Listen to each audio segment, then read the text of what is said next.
Your incarceration rate is down. The education rate is up. We up. We went from a group of men who were brought to this country in the hulls of slave ships. I know we got the pretendians out there that's saying that we still here, but the DNA test says otherwise, just like your baby mama.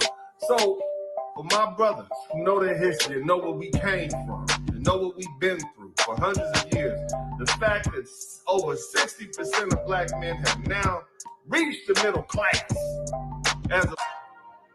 your seed is the most important thing that you produce in this world. It's not the art that you produce. It's not the buildings that you create. It's not the amount of money you make. It's not the amount of people who like you. It is your legacy. But since we don't live in our culture no more, we say what we want to say, do what we want to say. We tear our men down and then wonder why they don't make good husbands and fathers. Mothers destroy sons. His mother can speak to him in certain ways that destroy him in ways that can never be repaired. Salute the black men. Started with mama issues, afraid to question anything, that was that bitch in you. Grown ass men, we letting this shit continue. Adolescent feminine ways, why men offend you. Mama boy, she love thugs, her secret lover. That's why she keep these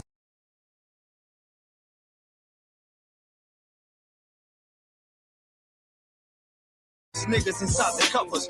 Put the nigga aside, homie, I'm your brother. Close father saving us, having the same mother. Iron sharpens iron, we learning from one another. No jealousy or envy, going through life struggles. They told your mama you was outside, wanted to hang. Now you wearing colors and just joined the gang. No money, so the OGs taught you how to slang.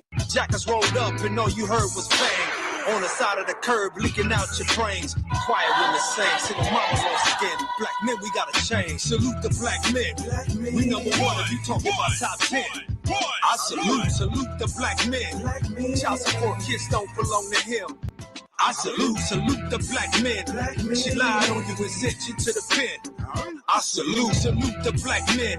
Dealing with the pressure and oppressor getting lesser cause we deserve the best of. Coming home from work and life issues, I just want a meal, end up with fights with you. You just need to chill, remember I'm right with you. So fucking masculine swinging and I ain't hit you. What's your fucking issue? You don't love me, you love what I can get you. Don't let the kids you love be in the bitch you. 911 police saying I hit you. I got video footage, you lying bitch you. Why you think we locked up options with you? Making love to the enemy out to get you. That big ass and a smile might convince you. Graveyards that's filled, we on the menu. Penitentiaries packed, men continue to be the simps and she provided the venue. No respect, so black men we've been through. Nigga, Black I feel fathers you. are more likely to help their children with their homework, prepare meals, bathe and dress their children compared to fathers of other races. So the absent or deadbeat black father myth that many in America believe is really more like a lie. The black men, we number one if you talking about top 10. I salute the black men. Child support kids don't belong to him. I salute the black men. She lied on you and sent you to the pen. I salute the black men. Dealing with the pressure and oppressor getting lesser cause we deserve the best. Salute the black men. We number one if you talking about top 10. I salute the black men. Child support kids don't belong to him. I salute the black men. She lied on you and sent you to the pen. I salute the black men. Dealing with the pressure and oppressor getting lesser cause we deserve the best of. Salute the black men. I salute. Salute the black men. I salute. Salute the black men. I salute. Salute the black men. I salute. Salute the black men. I salute. Salute the black men. I salute. Salute the black men. I salute. Salute the black men. I salute. Salute the black men. I salute. Salute the black men. I salute. Salute the black men. I salute.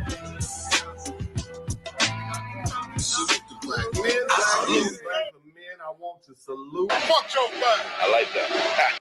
Salute the black man.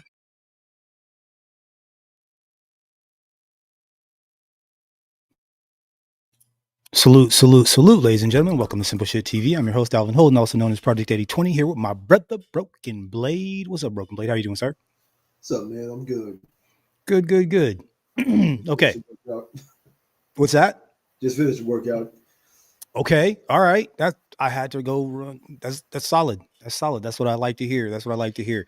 So you're all lubed up, ready to, you're good. Yeah. All right. Pause. Pause. Yeah. Okay. So I thought that I would give I didn't hit the points I wanted to hit in the way I wanted to hit them the other day. Uncle D has absolutely positively thrown an alley-oop as far as the roadmap is concerned. So I wanted to make sure I touched on that because I think that a lot of the issues that people have, or at least the things that they bring up right away, are easily refuted by Mr. Spurling very early in this whole situation. Why I got this bitch still up here? Sorry, guys. Yeah, I was curious about that myself. My bad. I was, I was changing things and didn't get a chance to. I was like, this is a vag on there. My bad. Sorry. Like I said, though, but Hallie, if you ever, what's up, Hootsy? How you doing, sir? Shout out to Sheridan. What's going down? Who else is up in here?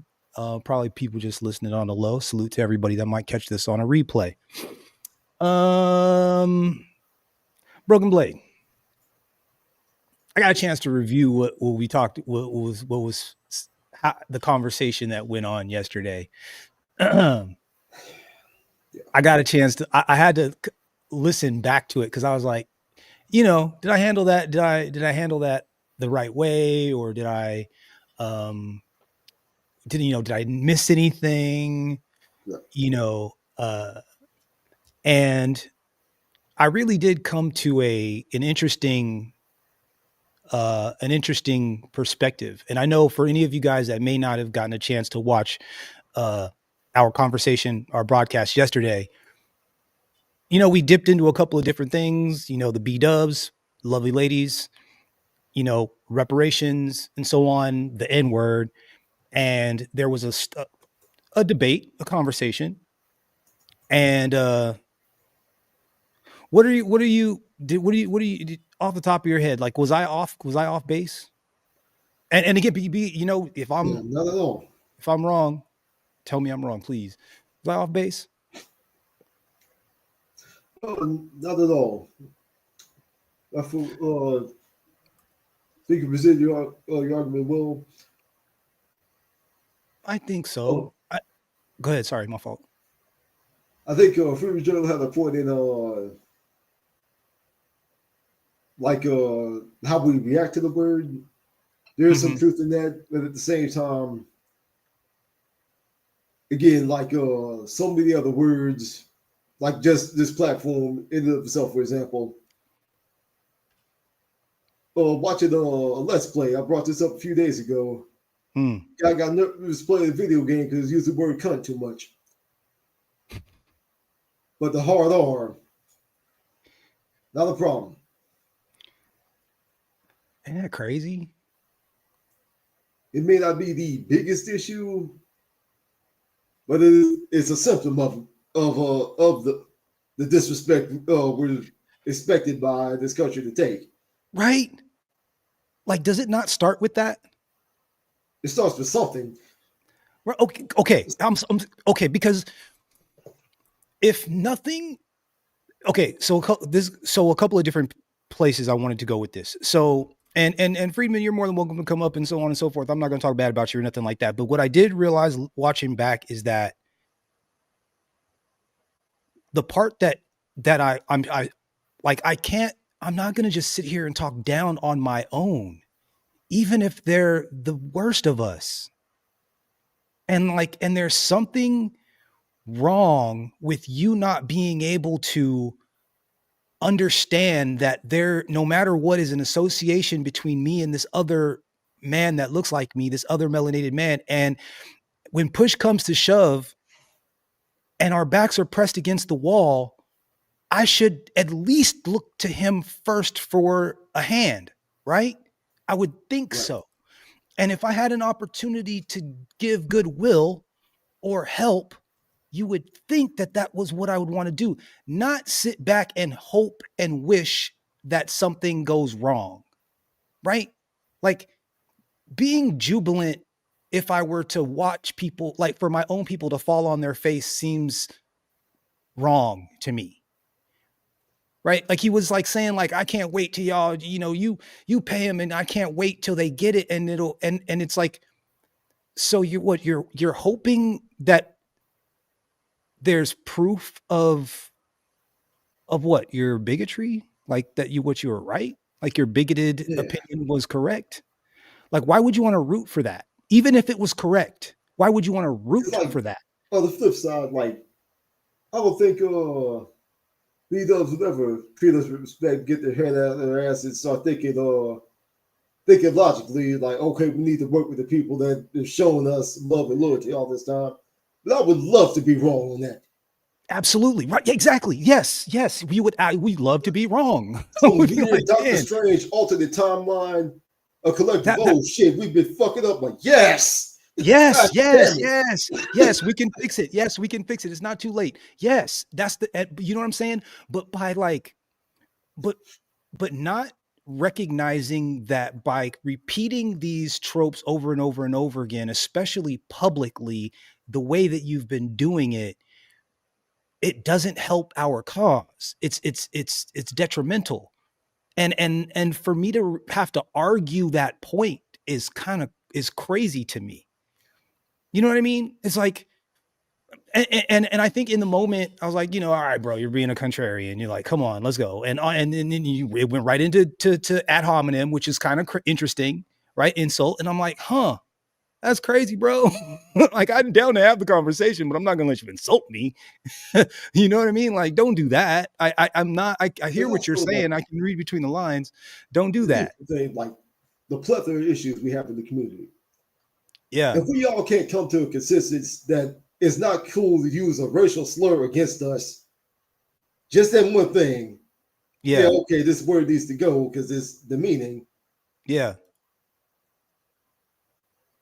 That's a small step to the vast miles we have to work to get our shit together. Right. And we're fighting on that one step. It's that one step. And I had an epiphany last night, or when we were talking about it, like it was the first time I ever said it out of my mouth that way, is that what does it cost for you not to say something? Like, what does it cost for you not to say it? Like, just don't say it. Like, what's that cost?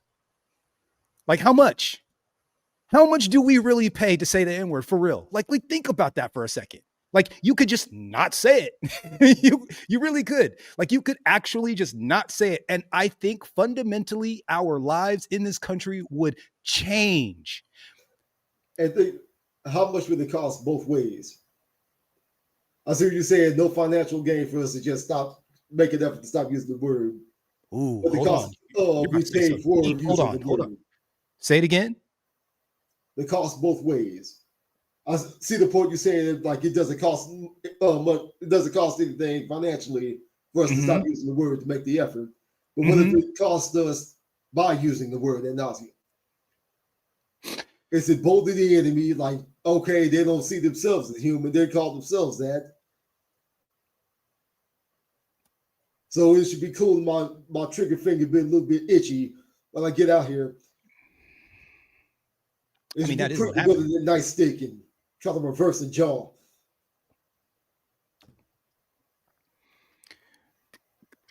Again, the ROI, as you brought up yesterday. Yeah, shout out to Hootsie. Shout out to Hootsie. Shout out to Solo Dolo, bro. Thank you so much. I really truly appreciate you watching from the clouds. That's my brother right there. Let's see. Hold on. Let me get my stuff together over here. Shout out to Solo Dolo. Yeah, man. I was just thinking about it. I'm like, what would it cost? It wouldn't cost a thing for just to stop saying it. Just stop saying it. That's all it would take. just not say it one day. And the idea that these people, and again, bro, it's a slur. It's so crazy. It's a slur. It is a slur. The fact that I have to fight to try to, I don't, anyways, I don't know. In more conversations I keep hearing and the more I keep seeing how it's used and it's a battering ram against us. And I'm going to push harder. I don't know, man. I think I might have to go out on my shield on this one. Like I really do. I don't know what kind of pressure we got to put pressure on, who we got to put pressure on, whether we have to like talk to the athletes and the freaking people that make music first or what. I don't know. But the more we have these conversations, I really start to understand that disrespect starts there. Like that, the majority of the disrespect, because these people have, it's like the one thing that makes it like, yeah, goddamn sure it's lower than you, that this person or this thing is lower than you. You know what I mean? Like, it's just this like ultimate trump card. And I know how Black people feel like, oh, we're taking it back and whatever. Look, once again, if you really took it back, we still wouldn't be out here busting people's heads over it. I'm just saying. I'm just saying. They wouldn't use it the way they use it. We wouldn't hear it the way we hear it if we really took the what you call it away. Right? Like, it's so crazy how all these people magically understand how that word works when they're mad at a Black person. You know what I'm saying? It's like magically all of a sudden that word that they've never said ever, that's completely out of their vernacular, out of nowhere, all of a sudden pops up and they know how to use the hard R. Get the fuck out of here. Like, what are we talking about? I gotta push back on one. What part, please? Just specifically, like philosophically, 1,000% I'm with you. Yeah, please. Like, do you think it's worth going on your shield on? Like, just try to like again, that was something that should have been a no-brainer. I don't know. I don't debate. Like the words they keep coming up to, for me. I brought it up a lot on Uncle D's channel, Herculean and Quixotic. Bro, I am having a good time making people look stupid, trying to justify to me how this is a good word. I'm not lying. Yeah, that I agree with. I'm talking about philosophy. I mean, I don't know. It brings me joy. I'm the more I have this conversation and the more I hear people say stuff and, oh, back in the day it was negus and it was it means it was a king. You know, like, yeah, but that's not what it means right now. Yeah. That's not what it means over here. Not on this side. On this continent, they did something completely different than what they did over there. This is something, it means something different over here. So on this side, I think we should do away with the word altogether. Anyways, shout out to my main point, like going out on the shield for like there's been so many cases of Black men trying to do right, trying to help out the community to their great detriment, to the loss of their life. Yeah. And little nothing has changed for it. Is what I'm saying. I feel you. No, I feel you. I feel you. I think more than anything, I see it as a just cause. I see it as just a just cause. That's all. You know what I mean? Like, I see it as a just cause. Just like, figuring out what to do with all the, like, let's maybe not go that, maybe that iron's too hot. Hold on, let me go before I get, before I get like the other country, like talking earlier, like some spot in Alaska, just watch this shit burn. Yeah, 100%. Fuck, man, like small step. Sometimes. Yeah. Like I said, man, I just as we try to, I don't like losing. I hate losing. I hate being on the losing side. I hate being on the losing team. I do not like losing. And if I can improve our position as a group, I'm going to do that. if I figure out if we have an edge, why is it that it's only us that's not allowed to group up and like do stuff together? Like you go to, bro, there's a spot in Fremont where all these Indian families live together. India, like a whole, like multiple zip codes, and they're like nice areas too. Right? There's Chinatown. There's all the small hats they have there, whatever, the financial, like every other group is allowed to get together and like pool resources and like start businesses and do stuff. But then more than a couple of us stand on the corner together and it's like, what y'all doing? What's going on around here? You guys break it up. No loitering.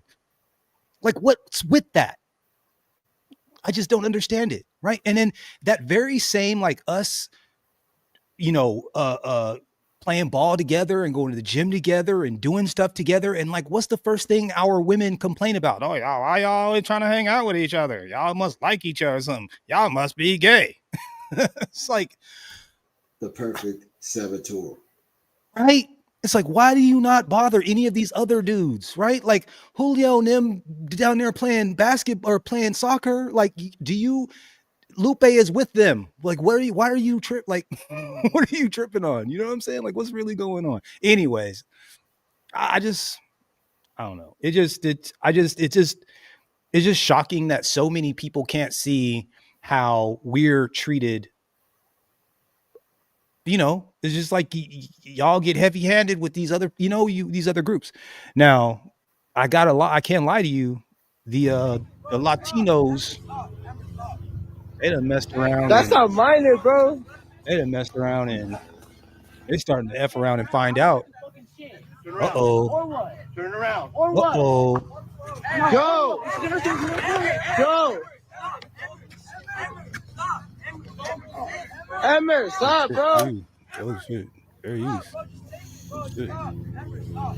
There he is. Now, that's not minor, bro. Now, that's a kid. Now, here's the part where I got concerned a little bit. Okay. So the choke that he's about to have this kid in. Yeah. Okay. It's a pretty serious situation that you're in.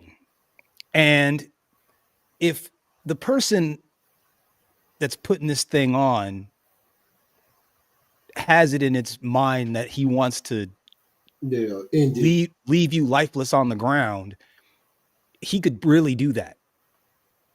Like from that particular position. Yeah. And the thing of it is that if you're on the bottom side underneath there and he's doing that to you, and even when training, you would tap out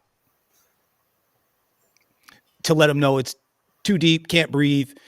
And you can separate someone's spine that way. You can absolutely not just put them to sleep. You can absolutely separate their spine that way.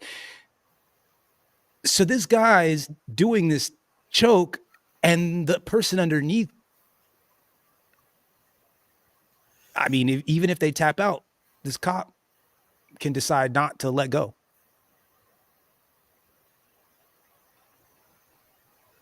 Like he really could.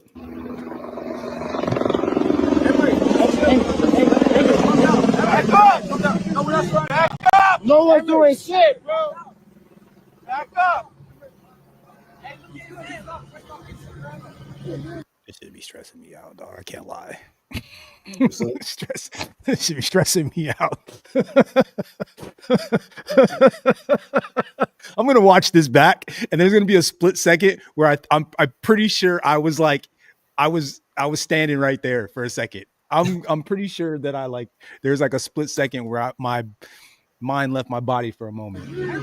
He can't breathe, bro. Watch out! You're fucking choking him. No. Let him the fuck be. Bro. Broken Blade. Before I get back to where we were a second ago,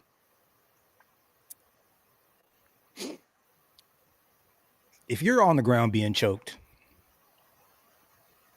and there's a cop on top of you like that in a situation like this, I got to tell you, bro, I'm probably going to catch a charge. I'm going to catch a charge. There's no way I'm going to allow that.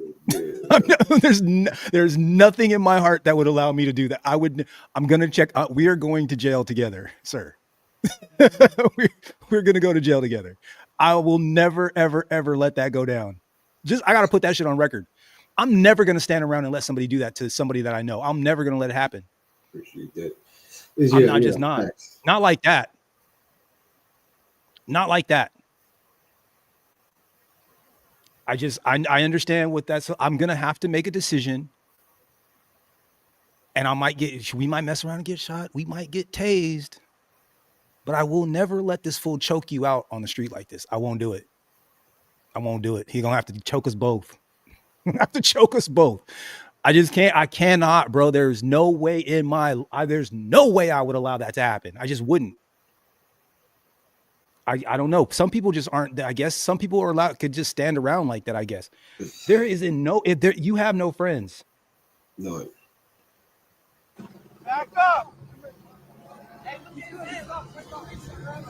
Yeah, bro. He can't breathe, bro. Watch out. We're gonna have to go on the run. We're gonna have to go on the run, dog. There's no way. I'm sorry. He's fucking 14. Hey, stop fucking choking him.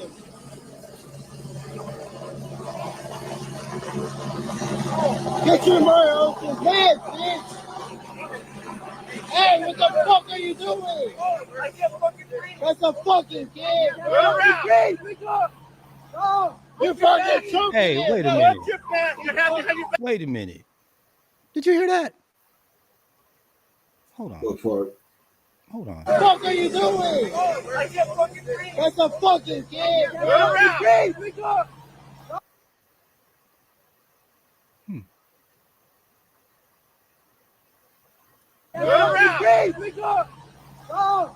That's a fucking kid, bro. That's a fucking kid, bro. You're fucking choking him. Watch your back. You have to have your back. You can't fucking breathe. Watch your hand. Get fucking back from me. Hey, fucking get. What the fuck is wrong with you? You can't fucking stop. You fucking breathe. Also, both of these officers look Hispanic to me. Mm-hmm. I wonder if it hit the same when they watch that stuff. You know what I'm saying? Like, I just know how it felt when I'm always watching my doppelgangers get choked out. Yeah.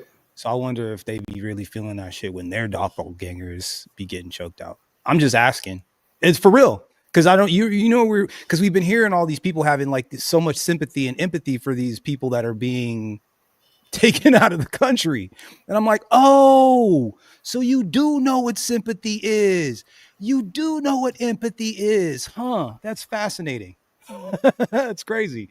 Well, it's fine. It's interesting to find out what it took to get that out of you. That none of the other stuff, we all that other stuff, we wouldn't see any sympathy or empathy there. But this, I get a sympathetic ear. That's interesting. That's interesting. Huh. Anyway, so look, Uncle D has been on fire lately. He's been uploading the roadmap, which I really truly appreciate. It is it's given us some arguments and some ways to present information. And it backs up it backs us up. It backs us up. And it helps give us the type of the energy we need, and it helps give us the roadmap. But before we get into the deep stuff, I just wanted to say this real quick to the haters. This is for the haters. This real quick. This is for the haters. Shout out to the haters. Listen. It is. Some of y'all can't help it. Some of y'all can't help tricking. Some of y'all got a soft spot for hoes. Why? Because you was raised by a hoe. Damn, did Uncle D just call my mama a hoe? Yes, your mama is a hoe too. Your mama's a hoe. Your grandmama's a hoe. I got up the camera, but don't call me no hoe. all your sisters and your aunties are hoes. I'm not hoe, and I'm not a list of hoes. You don't believe me? Go ask your mama how many abortions she had. 5 abortions. Go ahead. She might have 1 or 2 kids. How many abortions did she have? I've had friends. I've had an abortion. I'll speak about that openly. I was 19 years old. I still sit with the grief of that. I sit with the shame of that. It's very nuanced. It doesn't mean we make that choice. It doesn't mean we're happy about it. Your mama's a hoe too. Your mama was a hoe in the 70s and the 80s and What happened to my $100, Joe? Did you take my money? Yeah, here's $2. Go get you some dish powder and keep it clean for me next time. You know what the I'm talking about. Stop lying. You know what your mama was doing when Mr. Larry came through and put you in the front room with your little Atari game and your little earphones on with your little tape. You know what your mama was doing in there, boy. You probably went in there and peeped in the window and she looked under the goddamn floorboard, the door to see what the is going on. Why mama in there making all that noise? Oh, make it up here they go, man. Yeah, church tabernacle. Some of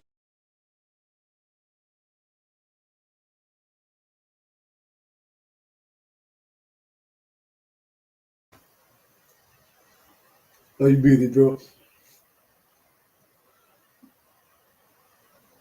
There you go. So, before we get super duper deep, say what? Long live the Blizzard King. Right? It's just funny. Your mama a hoe. Look, real quick, we're gonna refresh. We're gonna see how these people really feel about us real fast, Broken Blade. We're gonna see what's going on here. Let's have Uncle D kind of set the table.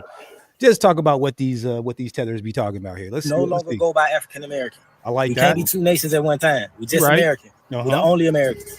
Even white people not American. Okay. African people can't be African and American because since the 14th Amendment, that was only supposed to be for the descendants of so-called slaves. Okay. The POWs. You feel me? See, here's the thing, and I know the brother is trying to get his words out, but until you have an actual coherent message, it just still throws confusion. We are foundational Black Americans. I like the term invented by Brother Tariq Nasheed because it keeps the Black American part that we become used to, and it just adds foundational, that adjective on. So it doesn't really change the word. It just becomes more concise. But let's continue listening. This, brother, I want you to hear this. This is important. And real quick, for all of those that do not know what foundational Black American is, that was exactly it. I just want to go ahead and just for those that might have missed it. In fact, let's run this back real quick. Let's run it back real quick. For the descendants of so-called slaves, the POWs, which is us. You feel me? Here's the thing, and I know the brother is trying to get his words out, but until you have an actual coherent message, it just still throws confusion. We are foundational Black Americans. I like the term invented by Brother Tariq Nasheed because it keeps the Black American part that we become used to, and it just adds foundational, that adjective on. So it doesn't really change the word. It just becomes more concise. But let's continue listening. This, brother, I want you to hear this. This is important. A lot of research. Mind you, I'm from there. I was born in Africa. I was born in West Africa, where they came and they took my people and made them slaves and to my people. That whole process. Notice how Africans, when they come to this country, they say my people because it puts them in line with foundation. It allows them to be lined up with foundational Black Americans, and it gives them somewhat a cover. Okay. And I understand strategically why you would do that, because you need the cover provided to you by foundational Black Americans. But do you really feel like we the same people? Because it seemed to me like, when you do something good, the flags come out, and you just discard it. When something bad has happened, you let that be some Black people. Shout out to LTD. Process. Yeah. But I didn't know much about slavery until I came to America. Mm-hmm. So why they didn't teach me this in the 3rd grade and 4th grade in Africa? So y'all know I literally been to Africa, right? Mm. And when I was in Africa, like exactly what she's saying, like nobody knew about the whole slave story. I even met an African who was very intelligent and told me that we're not from there. We're from America. That's why we look so different. That's why we have different cultures. And that's why wherever I go, they call me, oh, American girl. Oh, American girl. So in other words, the sister is telling you that these people don't see us as the same people. So why do y'all have such an affinity for Africans? And why do you even maintain this affinity for Africans? Why you can't see them for how they see you? We're not the same people. This is what they're saying. Different culture, different language. We look different.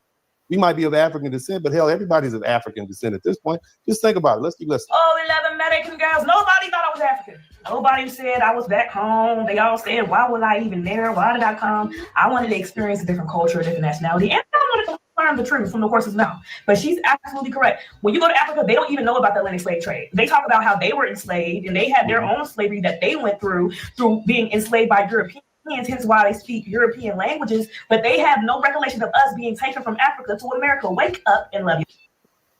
Well, keep listening. If you look up a timeline, the history of the United States is still fairly brief.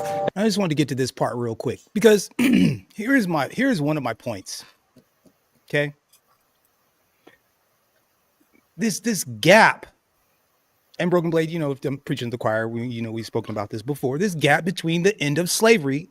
I mean, let's just not talk. We can't, aside from how barbaric chattel slavery really was, and then the slick shit that they did afterwards. You know what I'm saying? Like, none of these immigrants that are speaking know anything about that time.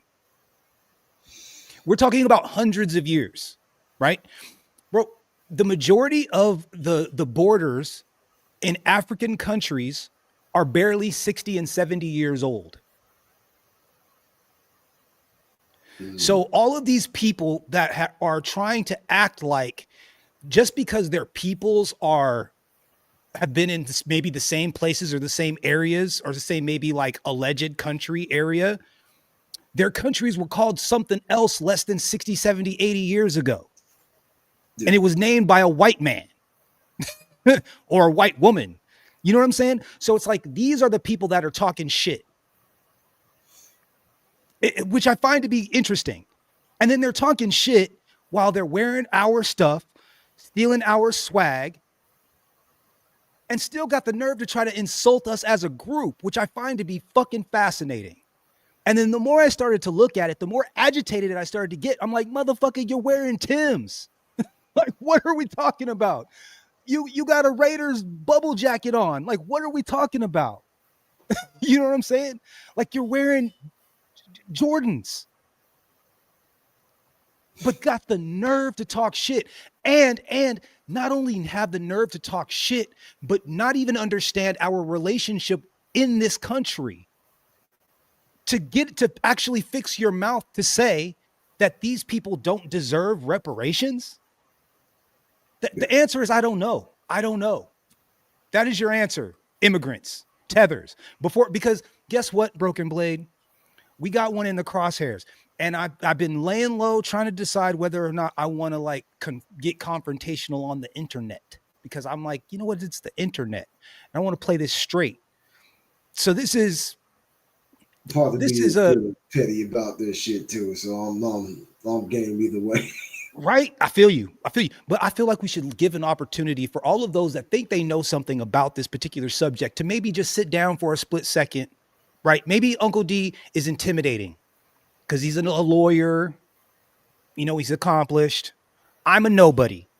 So I'm going to be the nobody to let everybody know that, hey, y'all need to just sit down for a second and I'm going to take you along on the ride. See, Uncle D did a lot of the heavy lifting already. So salute to him. If you guys aren't already subscribed, make sure you get over there, subscribe to his channel. Uncle D he laid the groundwork. The blueprint is absolutely positively there. Whether or not you got the balls, the cojones to actually follow through is entirely up to you.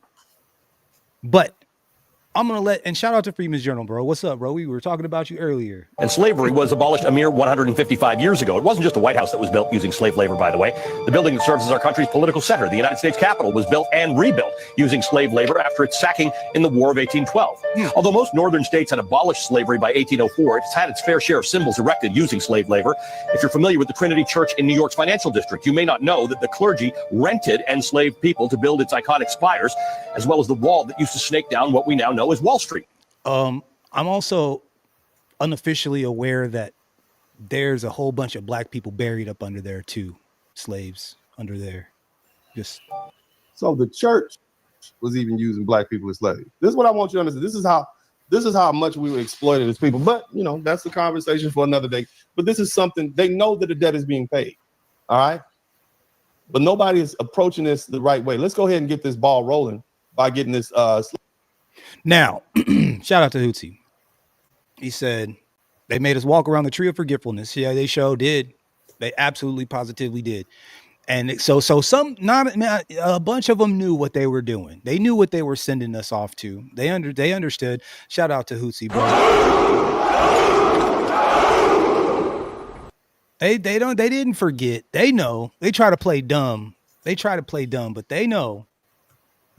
So shout out to Uncle D, because like I said, man, he really did lay it out for us. I really appreciate him for doing it. Also, the videos that we're reviewing today that we're talking about, he broke them up into small pieces. I put them in the description of this video. So if you're curious to know where I'm getting this from and you want to get it, it's already in the description of this video. All three of these clips. Shout out to the International Quiet Storm. And once again, Freedom Journal, what's popping? Uncle D, go on ahead and tell them. Blah. They took the payments. They helped destroy millions of lives, including the lives of their own cousins, brothers, and neighbors. So don't tell me we want justice if you're not ready to go all the way back to the beginning. Go to the beginning. Reparations can't be about emotion, family. Nope. It must be about responsibility. And legal responsibility starts at the origin of the injury. My job is simple. Follow the facts. Follow the law and make the foundation of Black Americans whole again. No apologies, no exceptions. See, we're having a real conversation today. Yes, we are. See, a lot of us foundational Black Americans have spent years romanticizing Africa. Some of y'all had little African medallions on. Some of y'all still refer to Africa as. I had an Afro, a pick with the fist, and I had one with the continent of Africa on it. I had all of that stuff. Had a little kente cloth. So I agree. With the red and green. Yeah, right. Shoot. The motherland, the homeland. We look at the continent like it's some kind of ancestral utopia. We adopt African names and wear kente cloth and speak about the motherland with mythical reverence. But here's the cold, hard truth. Africa was not just the victim of the transatlantic slave trade. It was a co-conspirator. Now, I know some people are clutching your chest right now. They'll say, oh, but Dennis, slavery in Africa was different. They'll say they didn't know what was happening in America. No. And the worst one, you can't blame modern African countries because they didn't even exist back then. Well, let's deal with that. Yeah. Step by step. Step by step. Shout out to the jelly jar. So the transatlantic slave trade lasted nearly 500 years. But the sub-Saharan slave trade, where they were taking Africans across the Sahara Desert by Arab traders, that lasted 1,600 years before that. It was 1,600 years it was around. So you mean to tell me, a thinking man, that for over a millennium and a half of selling their own people, these African elites didn't know what they were doing? Let me educate you. There were African slaves who freed themselves, rose to power, and then turned right back around and sold others into slavery. That's not ignorance, that's strategy. That's full participation. These weren't illiterate tribesmen being manipulated by the white man. We're talking about kings and generals and merchants, people like King Gizo of Dahomey, who made his kingdom's economy dependent on slave raiding and warfare. What about King Alfonso I of the Congo, who corresponded in fluent Portuguese with the king of Portugal, begging for more priests and guns while still participating in the slave trade? What about the Ashanti rulers who traded enslaved people for muskets, brandy, and textiles and operated with the full awareness of the Atlantic system? Some of these men had Portuguese last names. I'm talking about the kings. They dressed in European fashion, and they sent their children to be educated in Catholic schools in Lisbon. They knew exactly what they were doing in the so-called New World. They weren't in the dark. They weren't in the room at the table. They weren't swinging through the trees. They were educated men. They were profiting. Shout out to Gloria Sabre. You know what's funny? Because with all this stuff going on over in Africa right now with Burkina Faso and Mali and Niger,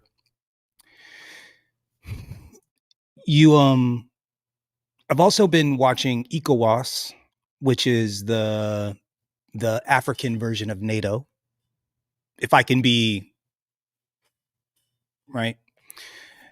And Nigeria's in there and all the Western countries and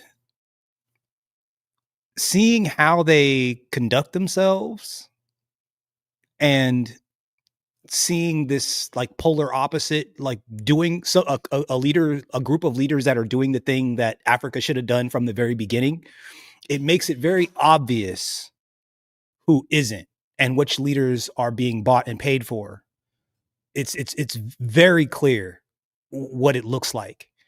And I think it's going to be an interesting dichotomy when these rulers from one side are being questioned, because other blacks are going to look, right? Like other blacks are going to look at this group and like, wait a minute, you guys don't owe any more money. Like, you're growing your own food. Like, wait, you could just kick the whites out. Like, you just kicked them out. Like, wait, what? We could have just done that. We could have just been like, no, we're not sending money anymore. Wait, we could have just done that this whole time. We could have just not sent them any money and that could have been it. Right? All these other countries are going to be figuring that shit out. And I am very serious about, Uncle D is not joking about this. He is absolutely not joking. There is legal standing to do what's being done right now.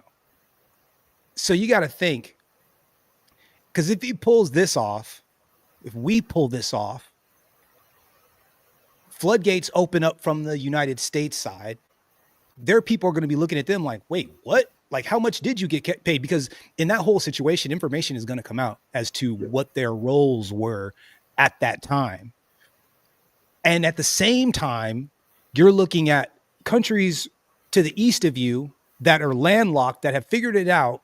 Suddenly they're making their own food and doing their own stuff. And all of a sudden they create this like middle class, and they're prideful, and they're like happy with, I mean, look, Traore tried to step down and they were like, no. We keep doing what you're doing, bro. You're good. Stay right where you're at. You're good. Everybody's cool with it. We're good. Yes. Keep doing what you're doing. And I agree with that completely. Because someone else might fuck it up. Bro, I've never seen that before. Yeah. I've never seen that before. Where like, even if they tried to hide it, I don't think they could. Like, they collectively as an entire country were like, nah, all of them, like all three countries. I know that Traore kind of, I think he's the most, he maybe looks the part a little bit more for whatever reason. Everybody, you guys look like y'all could be cousins, by the way. I just don't put that shit out there. But I don't know whether it's just looks or just how he operates or how he moves, right? Because there's three other countries they're all together. Right. So, but for whatever reason, he's got the most heat, seems like the other leaders aren't taking the same kind of, right. Like, they didn't call out. That in and of itself might make him the proper leader. He can carry the weight. Yeah. I mean, it looks that way. It looks that way. It looks that way. Anyways, let's let Uncle D help lay this out for us. So when modern day apologists say, well, Ghana didn't exist in 1750, they're right. But that doesn't matter. And let me explain why.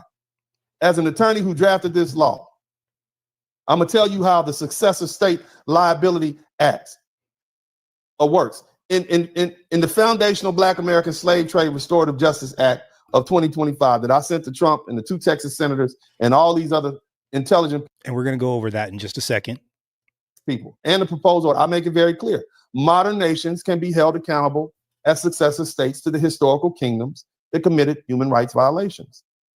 The law uses language and precedent similar to what's found in cases of Nazi-era restitution or JASTA lawsuits against Saudi Arabia.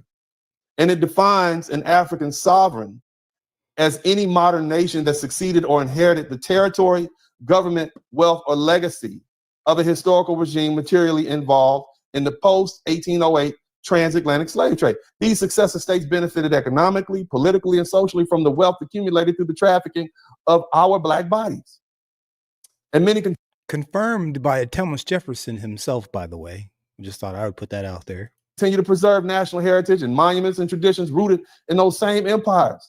It doesn't matter that Benin wasn't called the homie anymore. Just like Germany was held accountable for the Nazis, or Turkey for the Ottoman Empire. Successor liability applies. This is a standard legal doctrine in international law. Hell, it's a standard legal doctrine in corporations law. And when you look at Section 6 of the proposed legislation, I explicitly waive sovereign immunity for those nations in cases involving violations of human rights, like slavery and forced labor. So for those saying Ghana didn't exist, understand the kingdom of Ashanti did. The kingdom of Dahomey did. And today's African nations carry the political, geographic, and legal inheritance of those kingdoms. That's the legal basis, and that's how we go forward. So let me be clear. This isn't about hating Africa. This isn't about shame or division. It's about honesty, accountability, and justice. You cannot heal what you refuse to confront. And you can't claim to want reparations if you're willing to go all the way back, if you're not willing to go all the way back to the source. I'm not asking anyone to pick up a sword. Now, Broken Blade, what is your first, have you always been okay with reparations? Was there a moment where you were like, reparations, what is that? Like, what is your first kind of experience? Because that wasn't exactly something that I got early in school. That wasn't something that they like offered up. That was just something that you hear personally. Like, when were you aware of reparations? And then how was it presented to you, if you can remember? Oof. I don't remember. It was years ago. Yeah, right. I can't remember specifically either, but I remember even it being spoken about in a way of like being kind of dismissive, almost like it was like people were hating on Black people and they were like, you're like begging for reparations. Like that's kind of how it, and I'm like, reparations, what was that? You know, like that was how I can. First time I heard it, I think it was a comedian made a reference to it. But it wasn't so much, when I first heard it, wasn't so much like dismissal, like insults, but more like, yeah, they owe, but it'll never happen type of energy. Yeah, we get that a lot, right? And then, well, you know what's been really funny? The last couple of times people have maybe said something to me about it, I think that they thought that even if I was in favor of reparations, I don't believe that they thought that I had legitimate answers. Right. And so I display that I got answers. I got legal standing. I got a couple of different ways we can get there, but we can absolutely get there. Here, you got some time, I can sit down and talk to you about it. And they're shocked. Like shocked. Because I think everyone has defaulted to just like, oh yeah, that would never happen. It could never happen. It would never happen. It could never happen. And dismissed about it and like kick the can down the road, and it becoming this thing that this mythical thing that could just never ever happen. And that was just the excuse that they used as to why it couldn't really happen. Yeah. But no one ever actually gave me a reason, you know? Shout out to Hootsie. He says reparations can resolve accrued disadvantage. Absolutely. And I don't even see a problem. I mean, I see a problem with it. I mean, we know what the problem is. We know why it's a problem. Yeah. But saying that they can't do it is not it's like they won't do it. Be honest. You know what I'm saying? Shout out to Hootsie. He said reparations can resolve accrued disadvantage. I agree 110%. Shout out to my bro Hootsie. Shout out to Hootsie. Yeah. Let's let Uncle D rock. I'm telling you to pick up the law and use it, because this time we're not begging, we're suing. Now, look, you know, in this era of social media and digital echo chambers, there's been a dangerous rise in misinformation, particularly when it comes to the origins of Black people in America. Look, there's a growing trend online of charlatans telling us that every African person in America is actually descended from Native Americans. And that somehow our true lineage is not African, but Comanche or Cherokee or Choctaw, and so on and so forth. Now, while it's true that some Black folks may have Native American ancestry, let's be intellectually honest here. The DNA tests don't lie. The same one that showed you that little big head boy that don't look nothing like you ain't your child also shows you that you are 9 times out of 10 of West African lineage. The genetic data shows clearly that Native Americans were not sub-Saharan Africans. The indigenous peoples of the America had a distinct genetic, cultural, and geographic origin. And while there are fascinating stories like the one of Abu Bakr II, the Malian ruler who allegedly sailed to the New World with 200 ships in the 14th century, these are still largely matters of folklore, not fact. I grew up in the era where people like Dr. Shaka Musa Barashango were challenging the mainstream narrative, and I appreciate the cultural awakening that came from his work. I watched his lectures back in the 1990s. And one that sticks out to me is European holidays in the African Holocaust. He planted seeds of pride. Okay? Pride. Planted seeds of pride. Think about that for a second. That's where I think that's one of those things that I think is a missing element. Right? It's pride. I get that what Freeman's Journal was saying the other day was like, it's just the word, right? Because we're and I know what he was trying to do. He was trying to say that I'm mixing emotions with like the real thing. And where I understand that, how you feel also dictates how you move and how you operate, right? Now, if I'm proud and I'm a proud Black man and somebody insults me, if I'm proud of who I am as a person, I'm not going to let that affect me, or it's less likely to affect me. And I'm more likely to zig instead of zag, or zag instead of zig, whichever one is the better decision. I'm more likely to make the right decision if I'm proud of who I am as a person. But if I'm a weak person, if I'm worn down, if society continues beat me and I'm on the down and out and I don't feel good about myself, I'm likely to crash out. Right. You see what I'm saying? So like trying to say that feeling it's not, I'm not trying to say that it's irrelevant. What I'm simply saying is that when it comes down to having a little bit of pride in who we are as a people, I see a benefit. Everyone else can be proud. Why is it that we can't be proud? Anyways, let's come back to Uncle D. Were you gonna chime in? Were you gonna say something? Nothing at the moment. Okay, let's see.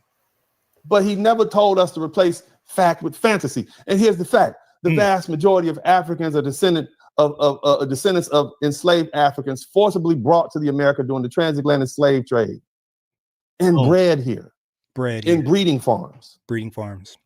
They were shipped all over, from Brazil to Barbados to Louisiana to Lima. In the United States, it wasn't just importation, it was the industrialized reproduction. I spoke about that. Industrialized reproduction. That's what makes American chattel slavery different than every other slavery. For all of you guys that do not know, now I know that my group, the people that are here normally, we already know this stuff, but this is for anybody that might catch this on a replay or might just stumble onto our video. The difference between chattel slavery and every other slavery is what this gentleman said just a second ago. Hold on a second. Here. Brought to the America during the transatlantic slave trade and bred here in breeding farms. They were shipped all over, from Brazil to Barbados to Louisiana to Lima. In the United States, it wasn't just importation, it was the industrialized reproduction. I spoke about that. Breeding. Industrialized reproduction of Black bodies. That's what they did here. That's how this country got so wealthy so quickly. That's where the money is, which is why we deserve and have earned reparations, because this is how we got rich as a country.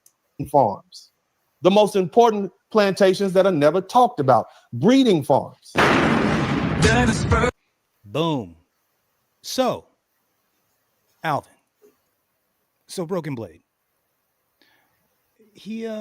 Uncle D really worked it out and gave us an example. Now he hasn't given us all of the examples, but this is just a path. This is a path to get to where we need to get to. What are your thoughts so far? I mean, is this? I mean, because I mean, yeah. What are your thoughts? I'm sorry. Go ahead. Yeah, just the argument that we're all indigenous people. Like, yeah, it's crazy. I understand, like the truth sucks. It Yeah, can be painful, but yeah, those of us that done like DNA tests, we know, like we know our origins, our genetic origins. Yeah. Like just now, I was looking for my phone. I have 1.5% Native American in me. The bulk of my blood is sub-Saharan African, 21.2 European. That's a big old 21. It's like that's a lot. Yeah. That's like kind of close to, it's got close. Somebody you know?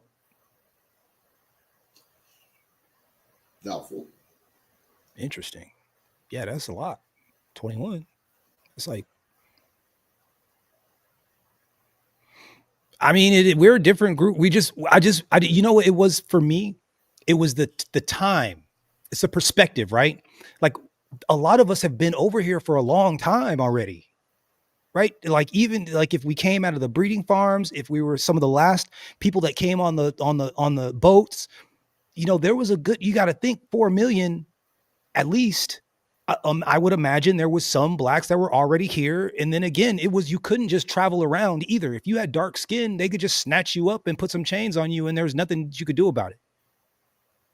Like it was dangerous moving around. You know what I'm saying? Like that's why it was like only the Seminoles and the people that were in the swamps and were able to keep others out. That's how they were able to keep from getting snatched up, because they were snatching up everybody. But anyways, here is the actual act that Uncle D, I believe, drafted and sent on to the White House, if I'm not mistaken. Here we go. Titled The Foundational Black American Slave Trade Restorative Justice Act of 2025, designed to establish federal jurisdiction for civil actions against successor African states whose predecessors participated in these post-1808 transgressions. I have also developed a complementary executive order to be issued by the President of the United States. The executive order formally establishes an interagency task force to investigate the successful African states' involvement, recommend legal and diplomatic remedies, and assist the development of federal legislation. Legal constitutional basis. I want the people in the back to pay close attention, because many of you all, every time we bring up reparations, you armchair lawyers always try to give me reasons why it won't happen. And I'm telling you, as that in the United States of America, we can do any darn thing we want to do, especially enact laws. Okay, listen to this. More than 2 centuries ago, the act prohibiting the importation of slaves in 1807 made it a federal crime. Federal crime. To traffic enslaved Africans to the U.S. after January 1st, 1808. Boom. Yet, as documented with slave ships like the Clotilda and the Wanderer, illegal trafficking continued, with many African kingdoms acting as collaborators. I just want to fill in the gaps here. That means that we were growing our own slaves here, and we made it illegal for you to bring new ones in. So we wanted to make all the slaves here, and we wanted to either keep them and sell them domestically or sell these brand new slaves internationally. So we didn't want anyone else bringing them in. So we made it illegal for anyone else to bring them in to protect the businesses that we had here. That is what we did. We legislated slavery, and we made it illegal for you to bring other slaves in. That means that any boat that came here after 1808, which lots of them did, all the way until 1865, which a lot of them did, would be deemed illegal. So that is a block of Americans, Africans, African-American slaves that could make the case that them being brought over here was illegal. Let's let Uncle D continue. in direct defiance of U.S. law. And this proposed act establishes federal jurisdiction for civil actions, which means money. Somebody type money in the chat room. Money. For civil actions against successor African states. Somebody type successor state in the chat room. Successor state. Okay?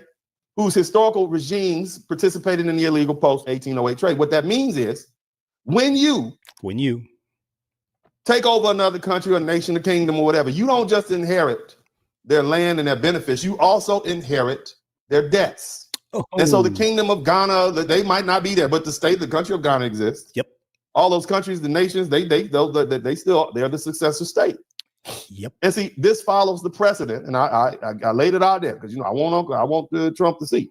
Mm-hmm. It follows the precedent set by the Justice Against Sponsors of Terrorism Act of 2016. This allowed American citizens to sue Saudi Arabia for what happened on 9/11. Oh, 15 years before. Oh. And they sued them and they got judgments.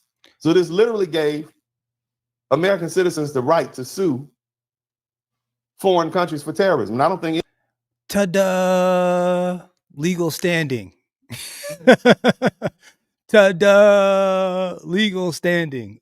All right, continue. Anything is more terroristic than the slavery, what we had to do. Nevertheless, like JASTA, this legislation includes a waiver of sovereign immunity, a private right of action. And private right means you can sue it. When you do your history and you do your research and you find out that your great-grandmother was brought to this country, or a great-great-grandmother was brought to this country after 1808 in one of those illegal slave ships, and you put the documentation together and you present it to court, and you give grounds for a lawsuit, you have a right to bring forth a claim, okay? As a private citizen. And here's the other thing. I'm proposing a 50-year statute of limitation beginning upon the claimant's discovery of eligibility. What does that mean? What that means is you might not know now. You might not know you now. But when you start doing the research, from the time you actually find out and you get that research and you get something in writing and you get the documentation, you have 50 years to sue. You see? The Supreme Court of the United States recently upheld the constitutionality of JASTA in 2023 in Twitter Incorporated versus Tamina 598 US 471 2023. So what I'm trying to explain to you all is this is a legal pathway to get reparations. Isn't that what you want? Yep. Isn't that what y'all want? You say you want reparations. Yep. But some of you all don't have the stomach for it. You're weak, just like many of our ancestors. And I'm not like you. See, let me go ahead and get all into you right now because y'all don't know what you're dealing with. Some of you all are weak. You're soft as cotton swab. You're soft as a wet tissue napkin. Ooh. You're not built like me. You don't want the smoke. You don't have the stomach for it. And people like Harriet Tubman would leave your black behind on the plantations. You're not built for it. So go step yourself aside and let the real hard hitters do what they have to do to get our people reparations. If you're against it, you're a punk. And you always will be a punk. And you should have been left on the plantation. Run that back, Uncle D. Hold on. You know what? I got all that. Let. Some of you all are weak. Yeah. You're soft as cotton swab. You're soft as a wet tissue napkin. You're not built like me. You don't want the smoke. You don't have the stomach for it. And people like Harriet Tubman would leave your black behind on the plantations. You're not built for it. So go step yourself aside and let the real hard hitters do what they have to do to get our people reparations. If you're against it, you're a punk. And you always will be a punk. And you should have been left on the plantation. It was black men like me who had to come back to the plantation and free your black behind because you wasn't man enough or woman enough to stand up. So I don't want to hear what you have to say. You have no guts. You have no courage. You're a coward. And you don't want to do for your children what your ancestors didn't do for you. But I'm not like you. So shout out to all the other black people who have the stomach for it, who want. One more time for Uncle D real fast.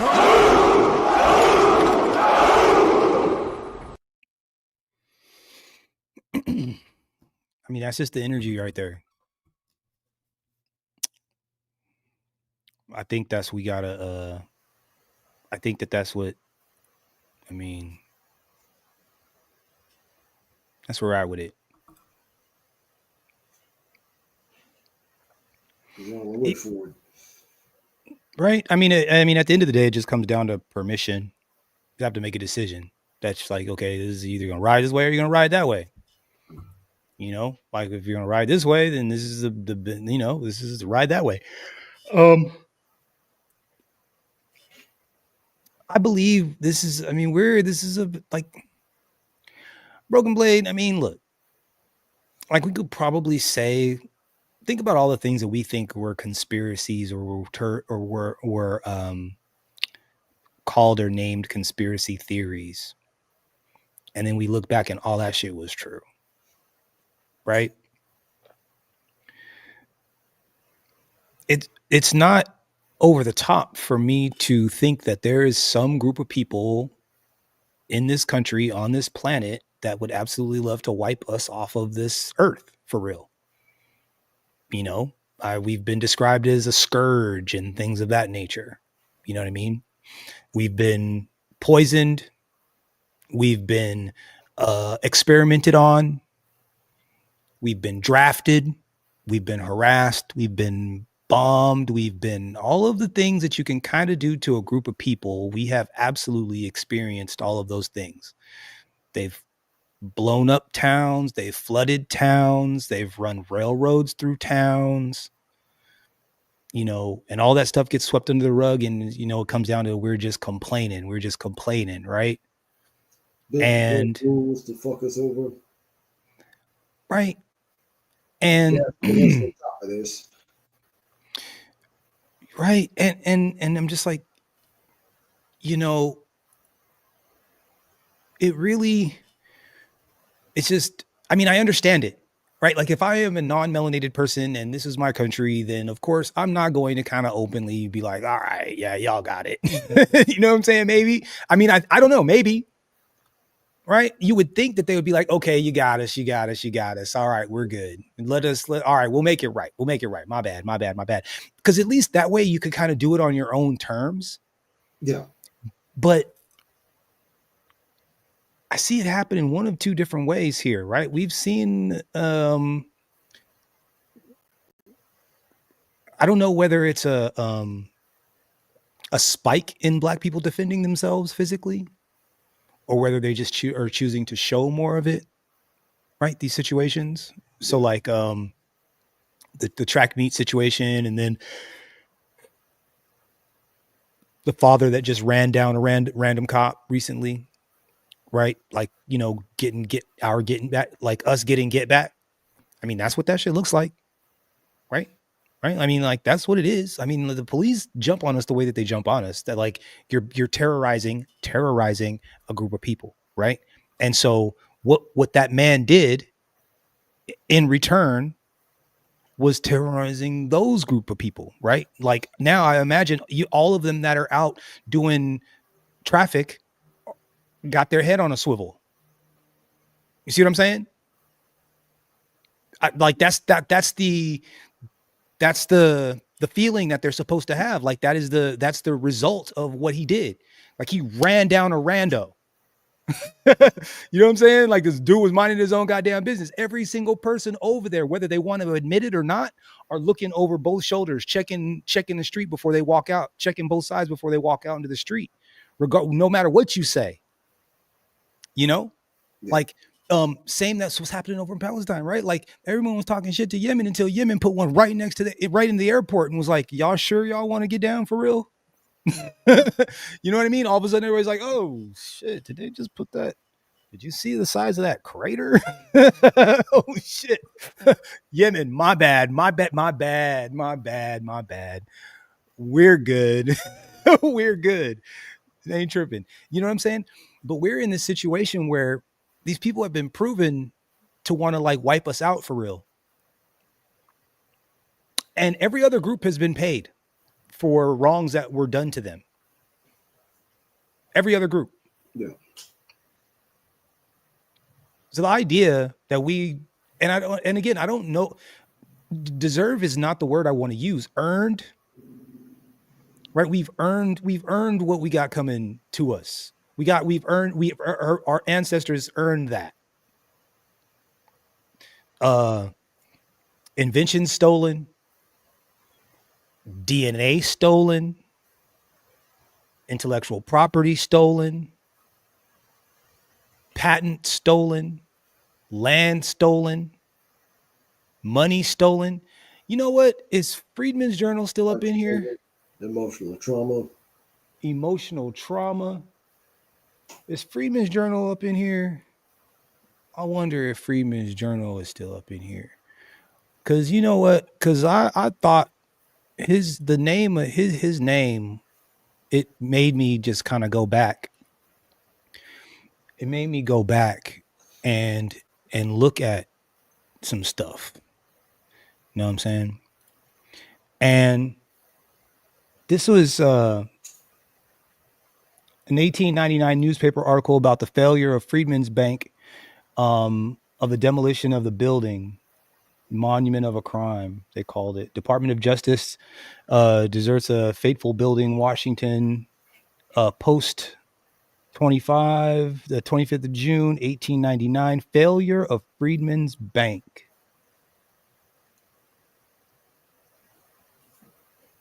You know, and this is just another brick on the wall of things that these people have done to us, and why it's not unthinkable for us to ask for our lick back. Like we are owed money. Check this shit out. Where are we? Let's see here. Beginning of the end, the secret operations. All the secrets of the operations of the bank will never be known, but a strange thing came to pass in 1870 when the movement was made in Congress to amend the charter of the bank to permit investment of the funds in real estate. The charter provided for investment only in government or other easily negotiable securities whose stability could not be questioned. So the rules that they had of the bank were that they could only invest in regular stuff and like not anything that's like some stuff's got to be tangible, right? Because if you got to liquidate that stuff, someone's got to be able to buy it.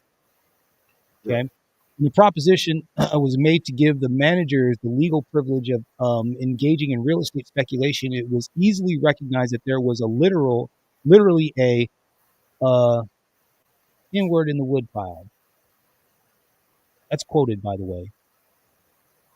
It's to the lasting credit of Senator Simon Cameron, who had come forth from the furnace of war with something more than a smell of fire in his garments, that he warned that the Senate and the House that such a step would surely mark the beginning of the end of Freedman's Bank.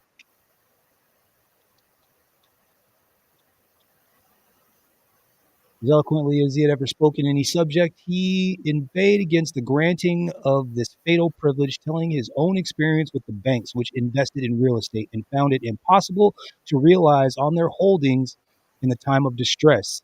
He made a plain prediction that in the presence of the craze for real estate investment in the fictitious values that were quoted by reason of certain conditions brought about by the existing district government, there would unquestionably be made bad investments and that the institutions would surely be bankrupted.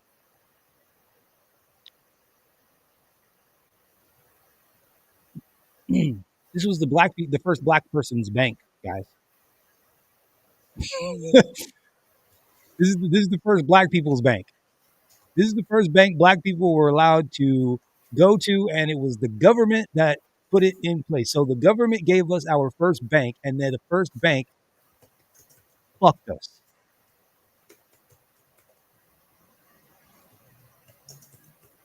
The lobby, that word, that's interesting. Lobby.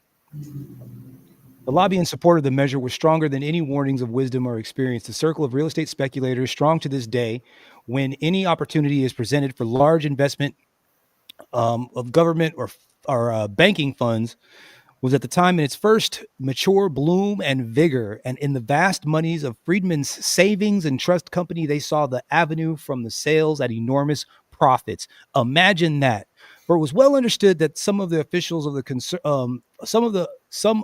officials of the concern would not be any too careful in their estimate of the possible future value of squares and lots. Now, I want to just touch this part real quick, but we could just go right to the very end. And I appreciate you guys.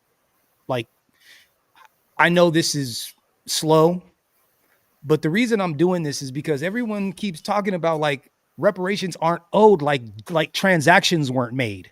You know what I'm saying? Like records weren't kept. Yeah. Like people didn't know no money moved around. Insurance was paid, bodies were sold, signatures were done, mail articles were written, pictures were taken. Like, there are facts on the ground. And everyone tries to pretend and act dumb like they don't understand any of this stuff. And I know a bunch of these tethers or people from Africa where you don't know when you were born, or you didn't have a street or a street name, or you don't have a birth certificate. I understand that. I'm American though. And they took real good records over here because we got grown over here. So we understand what it's like to have records. I don't know what happened over there in Africa after we got snatched, but I do know what happened over here since. And I think that if you were born over there and you're recently coming over here, then you should shut the fuck up until you start learning about some of this stuff before you have an opinion about any of this stuff. Any of this stuff. You should probably figure this stuff out, because the crazy part about it, and for all of you, I'm sorry, I've just coughed.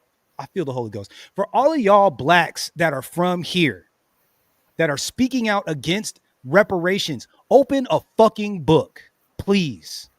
Understand why you are owed reparations. Please pretend. Pick up just this one situation, Broken Blade. All of these blacks were newly free. This is the first money that they had, the first money they were able to earn, their first experience with an actual bank.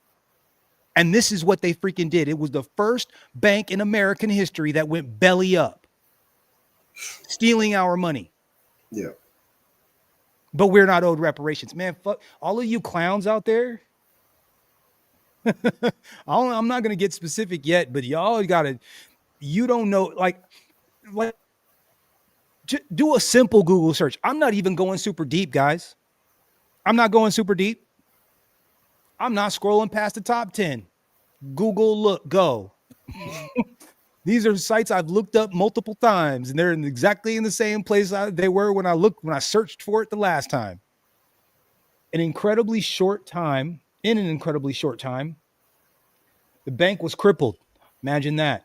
Within 4 years of that solemn warning uttered by Senator Cameron on the floors, on the doors of the big brownstone front across the avenue from the north wing of the Treasury Department was closed, and tens of thousands of poor depositors who had placed their savings there were plunged into mourning.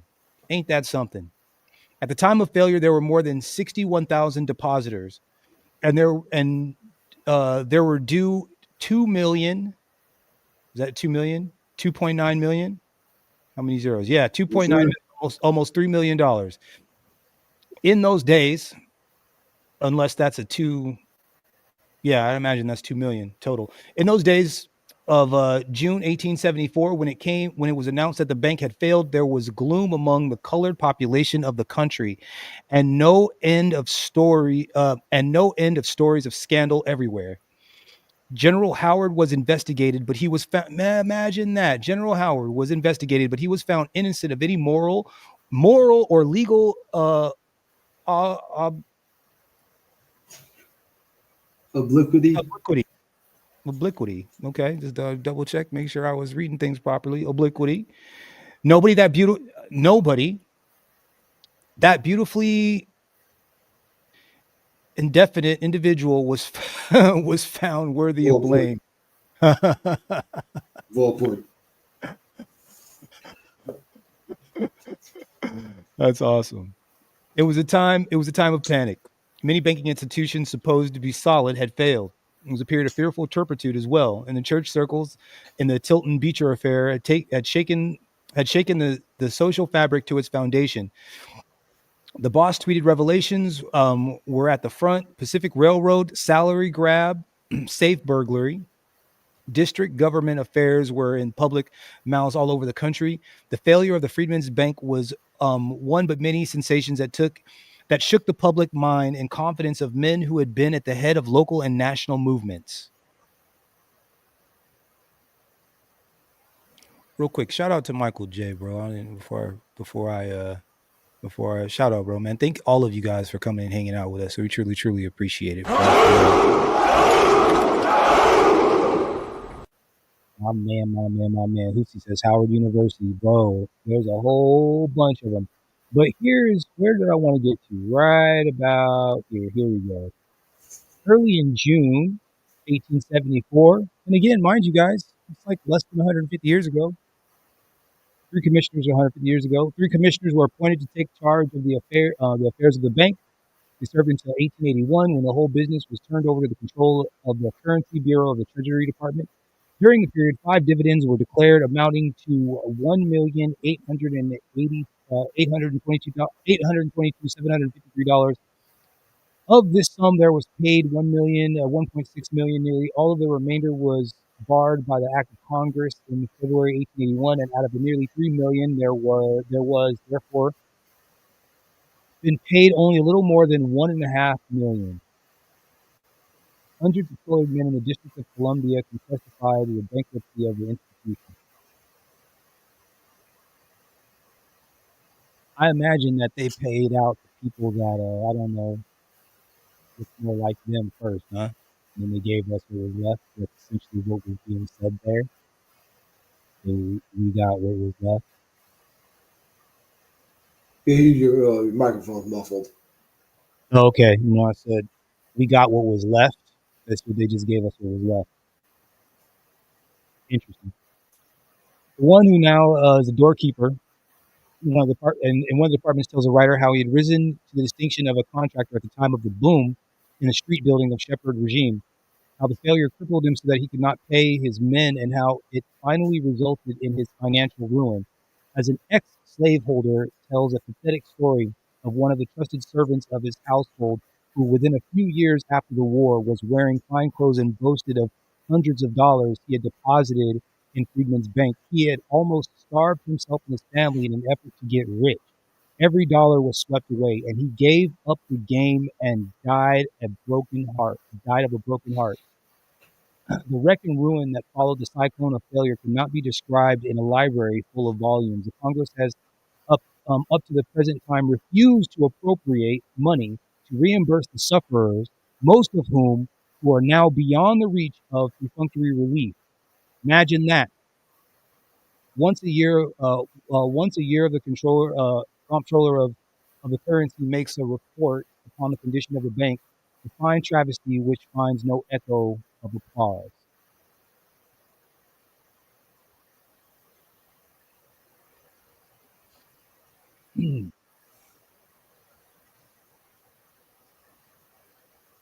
This is an old story. This story is not new. This story is not new.